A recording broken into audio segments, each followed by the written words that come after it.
রাসূল সাল্লাল্লাহু আলাইহি সাল্লাম যখন ওফাত গেছে, ওফাতের পরে আবু বকর, ওমর, ওসমান তিনজনের একজনকেও খুঁজে পাওয়া যায় নাই। সালমান ফার্সি পারস্য থেকে আসলো, এত দূর থেকে সালমান ফার্সি চলে আসলো।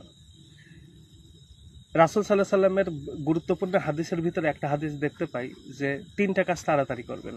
যে প্রথমত, যদি কেউ মারা যায় তাহলে তার দ্রুত দাফন কাফনের ব্যবস্থা করতে হবে। 2 নাম্বার, যে হচ্ছে আজান দিলে, হুজুররা বলে আর কি, আসলে এটা কি হাদিস তারাই ভালো জানে, তাদের পরিপ্রেক্ষিতেই বলতেছি, যে আজান দিলে সঙ্গে সঙ্গে দ্রুত নামাজে।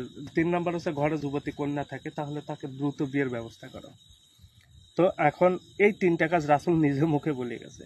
তাহলে রাসূল ওফাত গেল সোমবারে, মঙ্গলবার, বুধবার, বৃহস্পতিবারে তার অন্তিম কাজ কর্ম, যেটা মাটিতে শায়িত করা, সেই কাজটা সম্পন্ন করা হলো। কেন রাসূলের বেলায় এই ঘটনাটা কেন ঘটল বলেন? রাসূলকে কেন, সে নিজেই যদি এই কথা বলে যায়, তার বেলায় কেন 3 দিন দেরি হলো? এই যে ক্ষমতার ভাগ বাটোয়ারা, এই সব নিয়েই সবাই ব্যস্ত।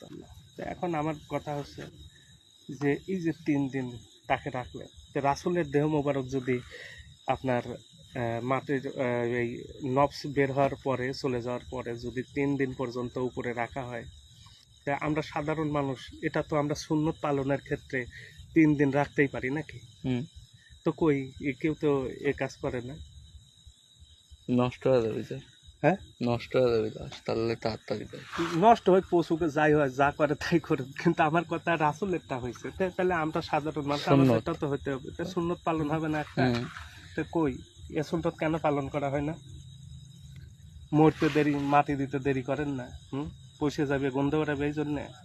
আর আমার এই যে কিছুদিন আগে আমার একজন মুর্শিদ কেবলা নুরাল পাগলা, তো উনাকে তো 15 দিন পরে, 18 দিন পরে রওজা থেকে বের করে নিয়ে এসে আবার আগুন দিয়ে পোড়ালেন, তার দেহ তো কিছুই হয় নাই। আর আপনাদের মনে এত ভয়, আর সেই ভয় নিয়ে আপনারা তৌহিদি জনতা নাম দিয়ে কত জায়গায় মাজার ভাঙেন, অলিয়া উলিয়াদের কষ্ট দেন, এটা কি ঠিক? আসলে এই ভাঙাটা তো আপনাদের স্বভাব, পূর্ব থেকে আপনাদের উত্তরসূরিরা এই ভাঙা ভাঙিতেই আসছে, গড়ার জন্য কেউ আসে নাই, শুধু ভাঙা নিয়ে ব্যস্ত।